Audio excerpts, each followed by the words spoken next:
Karena di dalam upaya paksa dan penetapan status tersangka itu seolah-olah beliau ya sudah diadili ya melakukan tindak pidana korupsi dan kemudian tindak pidana TPPU. Padahal antara tindak pidana korupsi dan TPPU itu harus clearness. Ya, mana tindak pidana korupsi yang disebut tindak pidana asal itu yang mana? Kuasa hukum mantan Jampitsus Febri Adriansyah menyebut penggeledahan dan penyitaan emas serta uang dari rumah di Sentul tidak sah karena tak dibekali surat izin dari Pengadilan Negeri Cibinong. Meski begitu, status kepemilikan emas dan uang hingga kini masih misteri. Kita bahas bersama kuasa hukum Febri Adriansyah, Firman Wijaya, yang masih terus coba kami hubungi. Dan juga ada peneliti Pukat UGM, Mas Zainur Rohman. Mas Zainur, selamat petang. Selamat petang. Ya, baik, Pak Firman sudah bergabung dengan kami ya Pak? selamat Baik. petang Mas Zainur. Selamat iya Mas. Baik, saya ingin ke Mas Zainur terlebih dahulu. Mas Zainur, apakah dalil hukum pengacara Febri soal tak adanya surat izin dari PN Cibinong bisa mematahkan barbuk emas 74 kg dan ratusan miliar yang disita dari rumah Febri di Sentul? Ya, yang memutus nanti hakim ya, hakim pra peradilan. Namun kalau kita baca dengan hati-hati, dengan seksama di pasal 113, di sana ada ketentuan-ketentuannya. Sebelum melakukan penggeledahan, penyidik itu memang perlu mengantongi izin dari Ketua Pengadilan Negeri. Tetapi dalam keadaan mendesak, dapat dimungkinkan tanpa harus minta izin dulu. Apa itu keadaan mendesak? Pasal 113 ayat 5, yang pertama letak geografis, yang kedua tertangkap tangan, yang ketiga berpotensi merusak menghilangkan barang bukti atau situasi berdasarkan penilaian dari penyidik.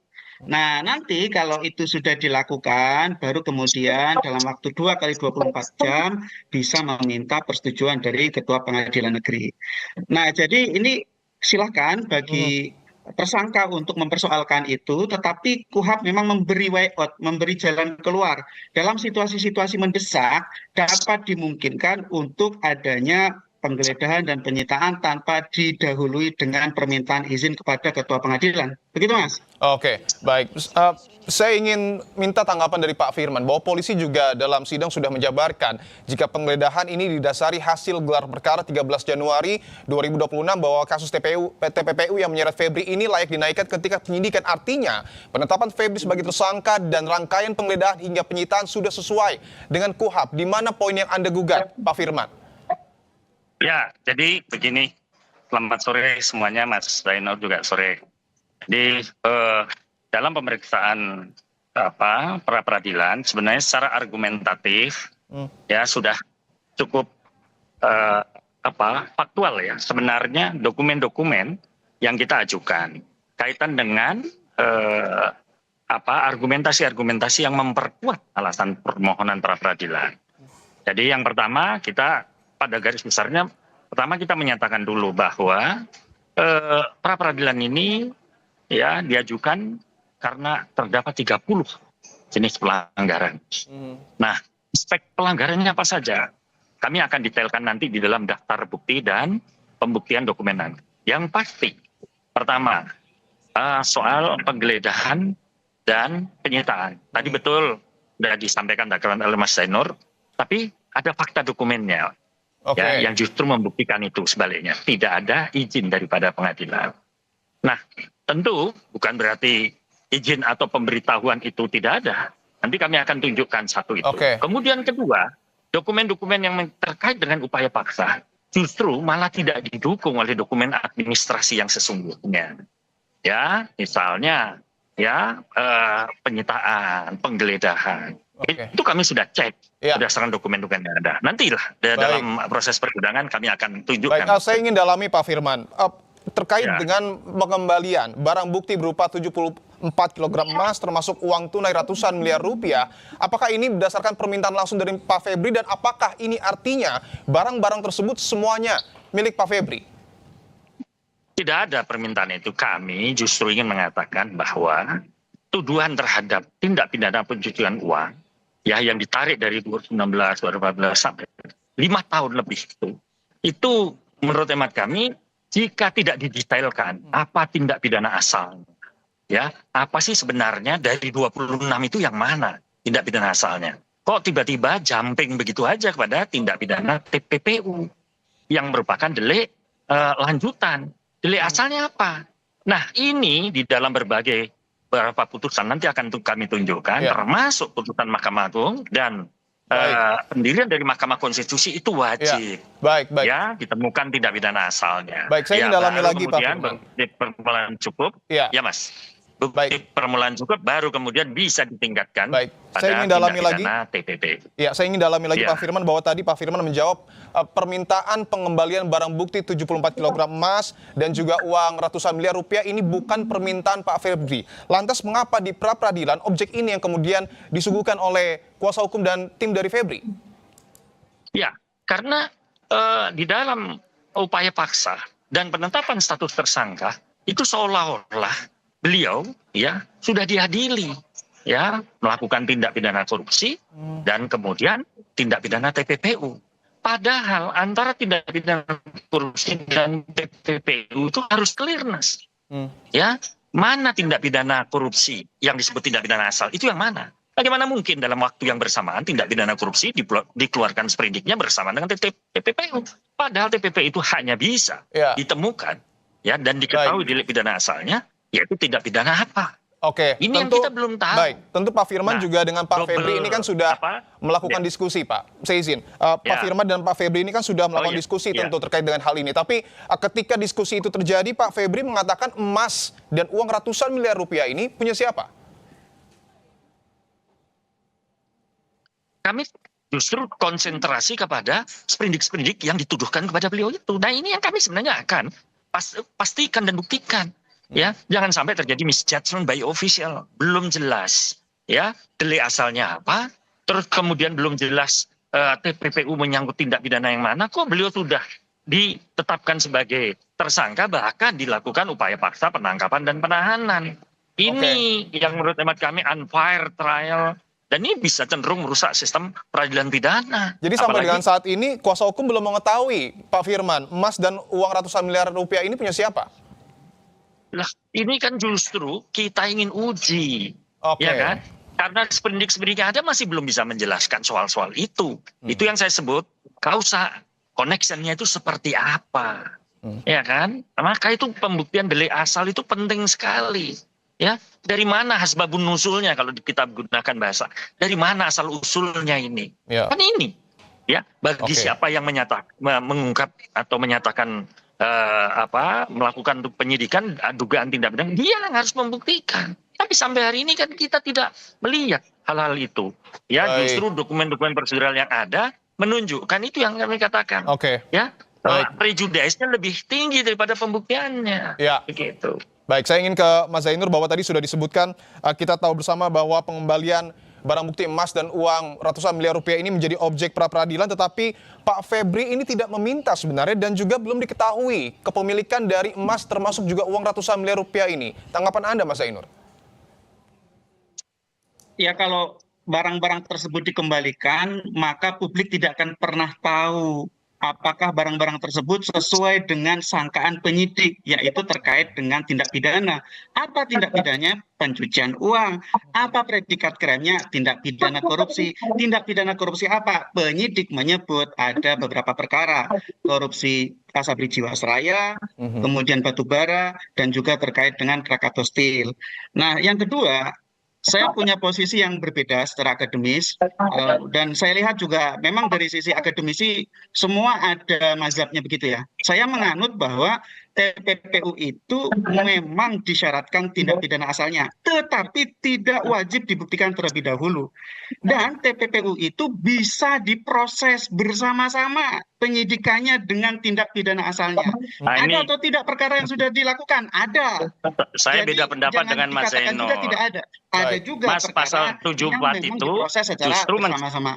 Nah, yang ketiga saya ingin katakan bahwa ketika perkara ini dikatakan harus mengembalikan barang-barang, pertanyaannya dikembalikan kepada siapa kalau pemiliknya justru dipertanyakan oleh tersangka. Jadi mau dikembalikan ke siapa? Penyidik mau mengembalikan kepada siapa? Itu jadi pertanyaan. Dikembalikan kepada tempatnya. Loh, nanti siapa tempat itu yang memiliki itu? Baik, silakan Pak Firman untuk menanggapi. Lanjutkan ya. Jadi pra-peradilan ini sekali lagi saya sampaikan kita disiplin aja. Pra peradilan ini kan aspek formil. Ya, pengujian pada aspek formil. Kalau bisa kita buktikan yang substansial ya kenapa tidak? Tapi kan sistem peradilan kita, hukum acara pidana kita membatasi pada aspek prosedur formil. Due proses formilnya. Nah, maka itu tadi saya sampaikan. Tidak mungkin ketemu baru tindak pidana asalnya. Itu pasal 74 bahkan putusan Mahkamah Konstitusi, putusan Mahkamah Agung juga jelas yang masa zaman Pak Arti Jawa Al-Kostar mengatakan harus ada bukti permulaan cukup dulu. Ya, dari tindak pidana asalnya, baru kemudian bukti permulaan cukup dulu, baru tindak pidana TPPU-nya. Jadi tidak common sense secara prosedural. Bagaimana mengadili TPPU-nya terlepas dari tindak pidana asalnya, wong dia itu tindak pidana lanjutan kok. Dia bukan tindak pidana yang berdiri sendiri. Iya. Coba dibaca tekstualnya, kontekstualnya dalam pasal 69 sampai 74. Itu jelas. Bahkan putusan peradilan tipikor itu ada 3 mengatakan harus ya ditemukan dulu bukti permulaan cukup. Adanya tindak pidana TPPU sebagai tindak pidana lanjutan, tetapi ya tindak pidana asalnya wajib. Baik, tentu kita akan tunggu putusan dari Hakim Tunggal Pengadilan Negeri Jakarta Selatan. Tapi saya ingin ke Mas Zainur lagi. Kalau menurut pengamatan dan kacamata Anda, Mas Zainur, motif pengacara dari Febri Adriansyah terkait pengembalian barang bukti ini apa?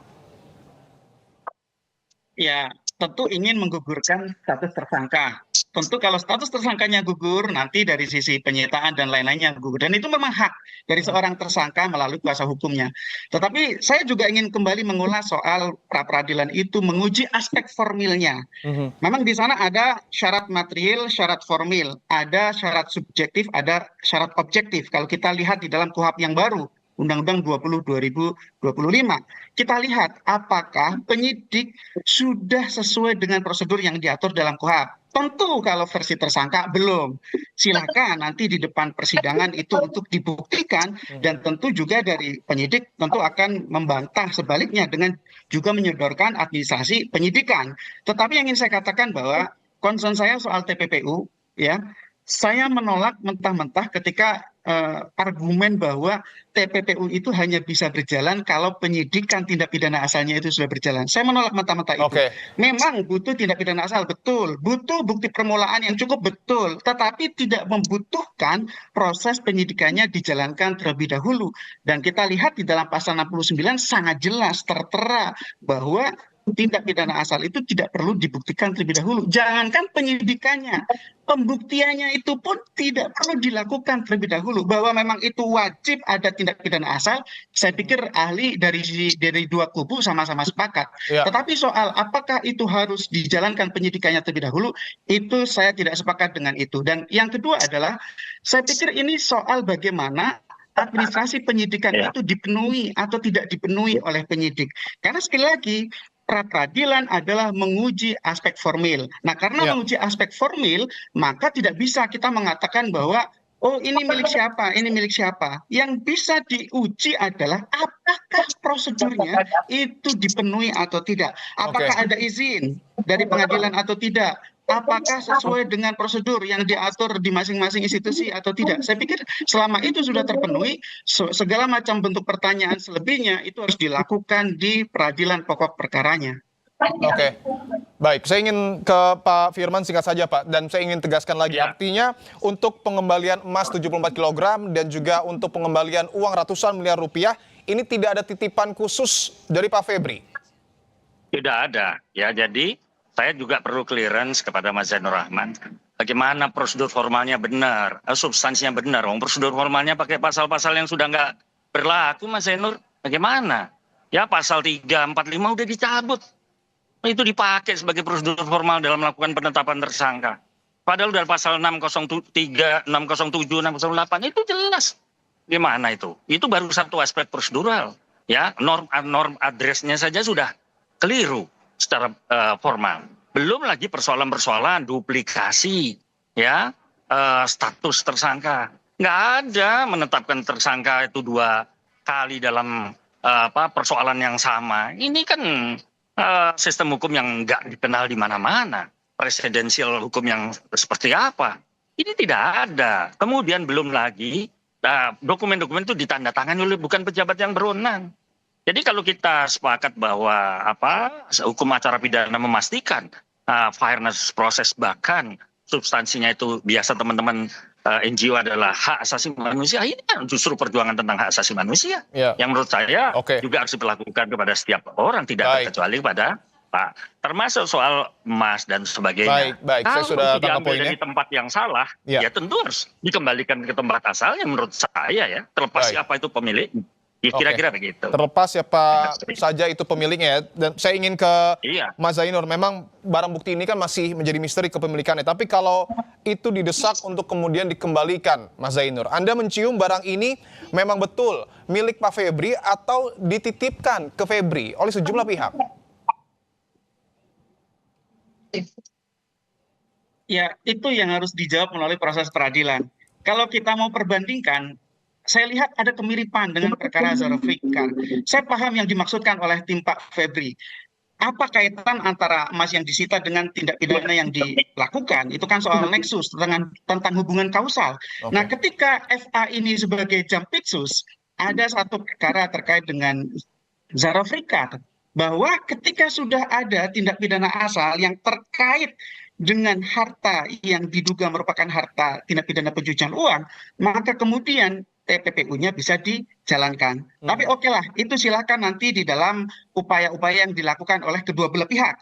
Concern saya adalah ketika ada permintaan untuk mengembalikan barang-barang yang dilakukan penyitaan ke tempat semula, itu menjadi tidak make sense selama prosedurnya sudah dipenuhi. Tetapi kalau memang prosedurnya tidak dipenuhi, hakim boleh untuk memerintahkan dikembalikan. Itu pertama. Yang kedua, bahwa tidak make sense juga ketika barang-barang ini didaku bukan milik seseorang, tapi kemudian disuruh untuk dikembalikan. Itu kan tidak make sense, kan tidak mungkin dikembalikan. Yang boleh meminta pengembalian itu adalah orang yang mengaku itu sebagai barang-barang milik mereka dan mereka diproses sebagai seorang tersangka tindak pidana korupsi.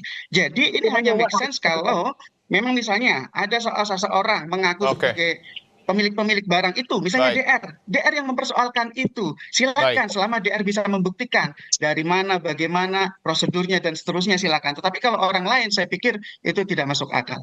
Gitu, Mas. Artinya terkait dengan pengembalian barang bukti ini, kepemilikan ini harus jelas, harus terang benderang agar nanti juga hakim tunggal yang nantinya tentu akan menentukan di Pengadilan Negeri Jakarta Selatan. Terima kasih Mas Zainur Rohman dan juga Pak Firman Wijaya telah bergabung di Kompas Petang. Sama-sama, makasih.